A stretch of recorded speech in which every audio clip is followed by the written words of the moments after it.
What's going on, guys? I am Matt with Maple City Firearms. This is the Glock 17 Gen 4, and this little guy right here is the Surefire X300 Ultra.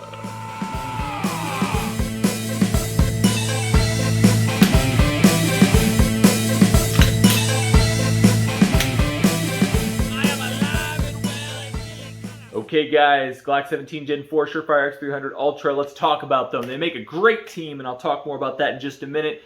I'm going to talk about how I have this gun set up, what I use it for, what I used to use it for, what I love about it, what I don't like about it, and whether you should get one. We'll actually start with whether you should get one. This is going to be sort of the little cheat code, the little too long didn't read for those of you thinking about buying one of these guns. Should you get a Glock 17 in any generation? Gen 1, Gen 2, Gen 3, Gen 4, Gen 5, probably Gen 6 at this point, I don't even know. Yes, the short answer is yeah, get one because they're great guns, they're iconic. It's the gold standard for full-size 9mm polymer frame striker-fired handguns, right? But if you're looking for a gun for concealed carry, there's better options out there that are going to give you just as much capacity, but a little bit shorter here and a little shorter here. If you want something for home defense, is a handgun the best? I don't know.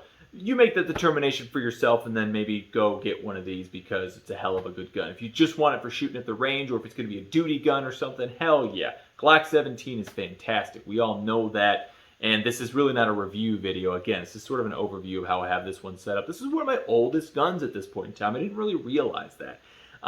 This gun has at this point in time been relegated to being sort of just a range gun. Mostly for my students to use, and I'll do some real basic demonstrations with it. It's sort of a beater gun at this point. It has been beat up. I've refinished the slide a couple times already, and this Surefire Light, you know, it's an older model. It's only 600 lumens. We'll talk more about that in a minute. But there have been some modifications I've made to this gun over the years. Some good, some it's a waste of money, but why not? And I'm going to talk about it. So, starting with the grip, I have had this gun stippled. The Gen 4s and the Gen 5s, they come with fine stippling. Even the Gen 3s were okay, you know, it wasn't much stippling there. But the reality is these guns aren't flying out of your hands. I have guns that are stippled. I have guns that aren't. I have guns that are just slick as can be. And guess what? None of them have ever flown out of my hands when I'm out at the range and training with these things, okay? So, do I think that the whole stippling your gun thing is overdone? Yeah, I think it can be. I think it should be pretty low on your list of things that you want to buy for your gun. I mean, I think if you're getting a Glock, for example, sights should be at the top of your list. We'll talk about these sights in just a minute because I don't like the plastic sights. I think weapon light, any gun that you're going to have for personal protection, whether it be for concealed carry, at home, duty gun, whatever, I think should have a light on it because there is no substitute for light when you find yourself in the dark. On top of that, of course, what else do you need? Well, ammo, right? Lots of ammo and training. Go out and buy some training. Pay for some good training. Pay for some bad training. I don't know. Just get some training, right? Don't really pay for bad training. That's a bad idea. With that said, I have this gun stippled. Do it if you like, but again, even this at this point in time is kind of slick. It's kind of worn off. All that texturing that was on it, time does it. So with that said, I say with that said a lot.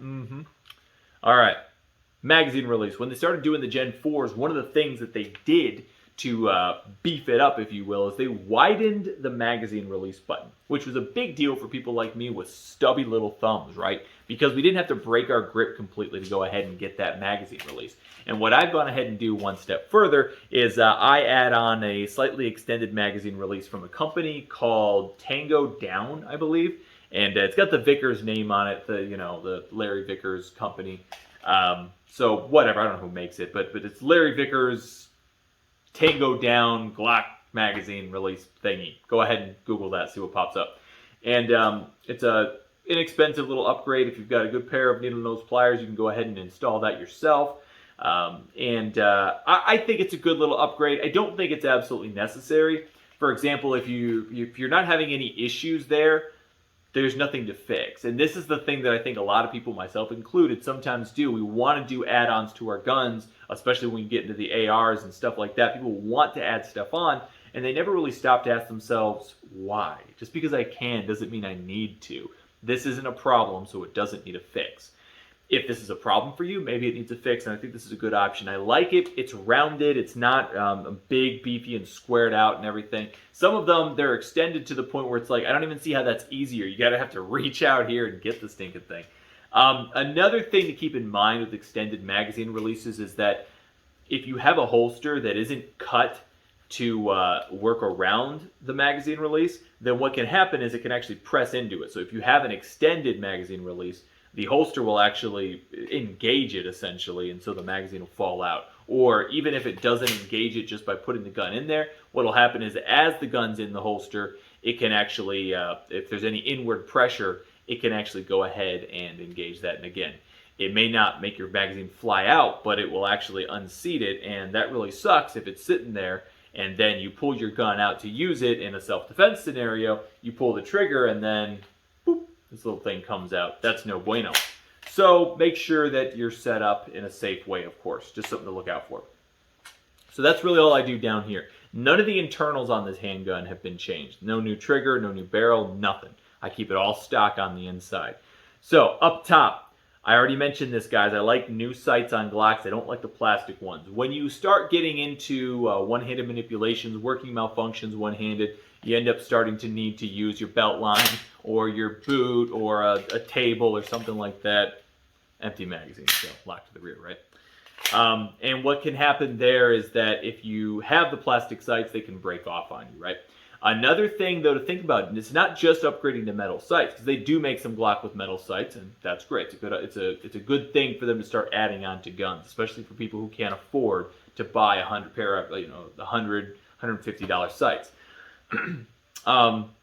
When you do upgrade, also keep in mind that it's not just that you want steel sights. You do, but you don't want the sloped ones, in my opinion. You don't want the ones that slope down, okay? You want the ones that are going to give you that 90-degree angle right there, okay? That edge, okay? Because that's what you're going to actually use to kind of hook onto your belt loop or hook onto your holster or, like I said, your boot, whatever. I already said all that crap.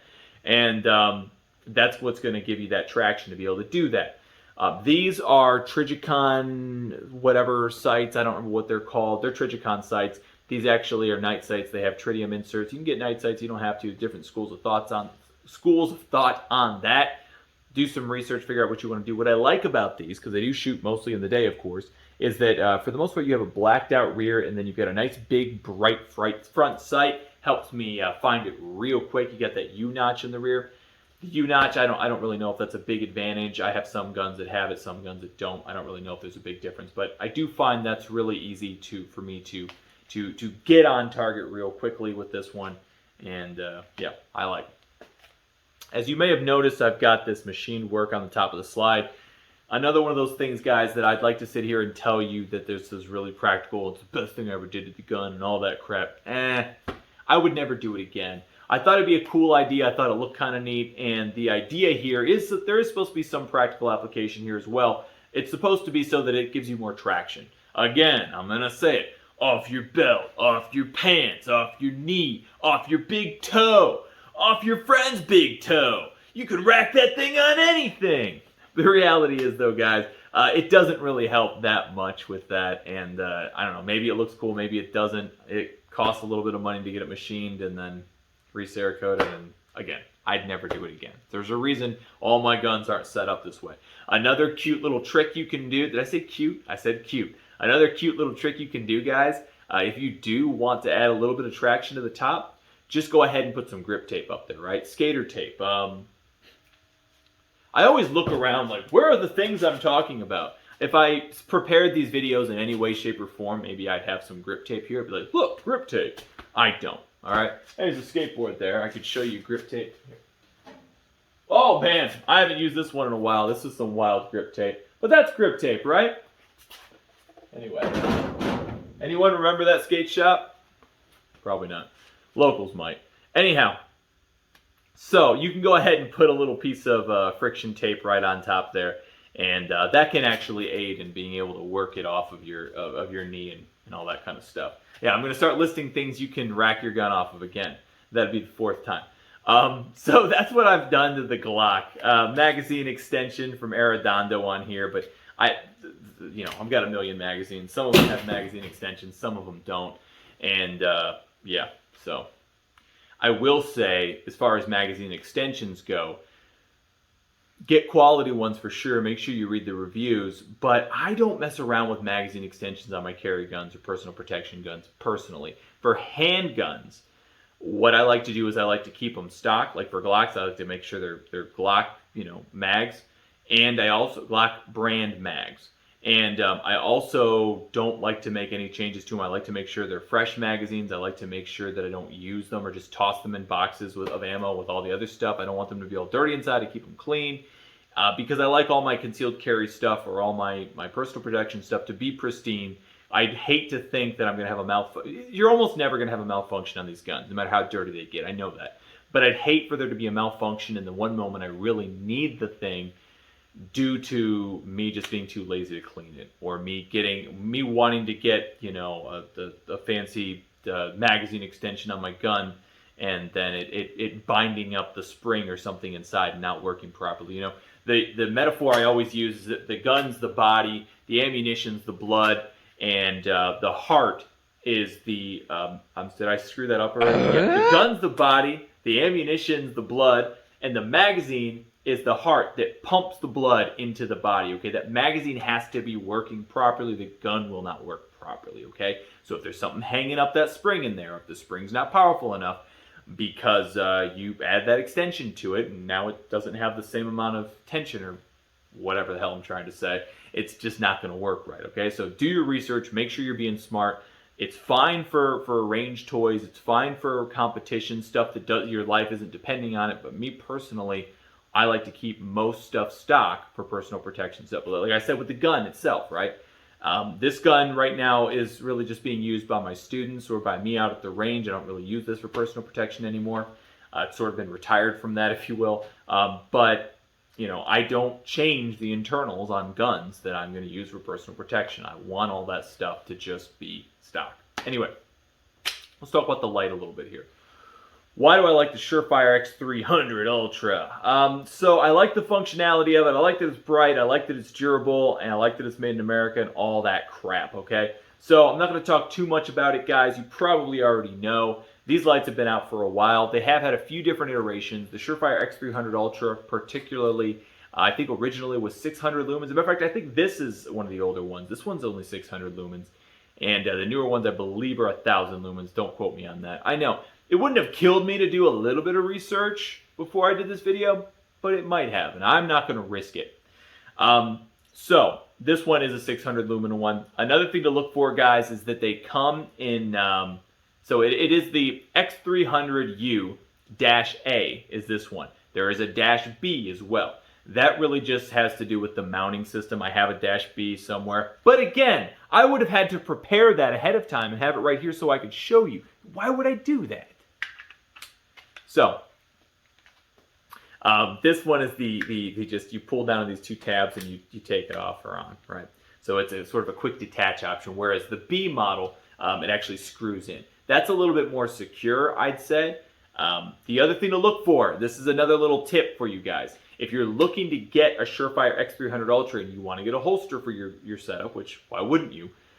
You need to make sure that whatever holster manufacturer is making your holster, see if there's an option to choose between the Surefire X300UA or UB, because it does matter, because their profiles or whatever are a little bit different, so they may not work in each other's holster. Some holster manufacturers will specify, some won't. Some will give you options, some won't. But if you get the wrong one, it could not fit right. So that would suck. I've done that before, that's how I know. With that said, let's talk about the functionality of this. So in other words, how it actually, the user interface, if you will. I don't know if that makes any sense. You got two toggles on either side, right? You got up, or that's down, up and down. It's up on my side. So, and again, that is ambidextrous, right? From either side, you go in either direction, and that's constant on, okay? So we go up on one side, down on that same side, and you got your constant on. Now let's talk about temporary on. All you have to do is press in on those same toggles, and you get your temporary, okay? I'm going to take this off the gun real quick. So we press in on the toggles, and we get our momentary. That's on either side. What I usually do for that is I'll usually actually use my thumb right there, and I'll go ahead and press in on that for my momentary. Okay, that works for me. There are a few different ways you can do it. Doesn't really make sense to use your index finger because if you're going to be using momentary, you're probably going to need that index finger, for your trigger. It's kind of important too. So the Surefire X300 Ultra, should you get it? It's pricey. It's pricey. There are competitive options out there. There's the Mod Light's new light. I don't have any experience with that, so I can't speak to it. There is the Streamlights. I'll probably do a review on one of those Streamlights at some point in time. Streamlight makes a lot of different weapon lights in their HL series, I think it is. No, not H. It's the H. I don't know what I'm talking about. Don't even listen to me. I don't know why you're still watching this video. But anyway, Streamlight makes a handful of good weapon lights out there too, and they're a little more affordable. Not made in America. Don't have the same track record of the Surefire, but they really are a term that the internet hates, just as good. I don't know if they're just as good, but they are pretty dang good. I do like the Surefires, though. You guys know I use a lot of Surefire products, and for the most part, I stand by them. They do have great customer service, too. I can attest to that, because on the few occasions I have had where their products suck, they were able to go ahead and get me a new product out very swiftly. As a matter of fact, that's why I have another one of these, because they sent me one to replace one of their crappy products. That's it, guys. Questions? Concerns? I can't hear you. All right, we're done.